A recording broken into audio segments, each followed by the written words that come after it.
You know, one of the things I told her is that, you know, you'll find out, because reality will hit when you come back here, that you actually represent a district.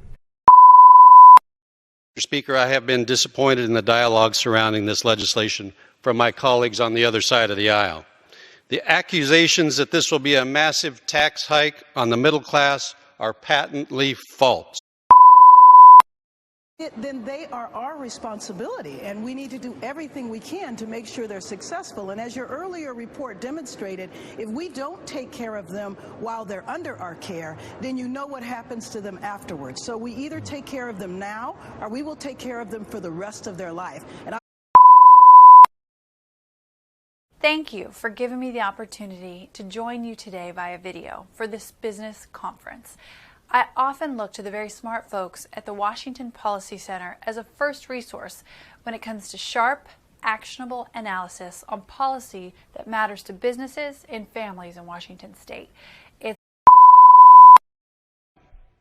Cindy from Talbot County writes, I've just discovered that I can't keep the medical insurance I've had for many years, as it no longer exists thanks to Obamacare. Hi, I'm Congresswoman Catherine Clark. In the United States, we all have rights. Currently, our immigrant communities are living in fear as a result of policies that threaten their families. Well, I agree with you, and I thank you for this bipartisan belief and in this value and economic role that these heritage areas can play.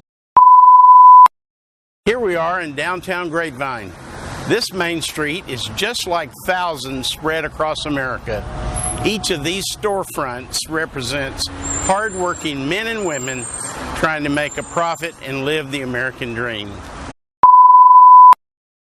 So Hillary's plan is build out treatment centers, give states like New Hampshire a 20/80 match in federal funds, get rid of the waiting lists, treat this like any other disease, stop the discrimination, line up, and let's make sure that there are not lines for treatment, but instead of having lines for treatment, we've got lines for folks saying there is hope for my future life and we're going to get to work in treatment. That makes good sense. Seeing similar trends not only in New England, but also in West Virginia, Ohio, and across the country. But these are not just numbers. Behind every statistic and behind every headline is a life that has been lost. A mother, a daughter, a son, a brother, a neighbor, a friend. This is not a Republican or Democrat issue. It affects all of us.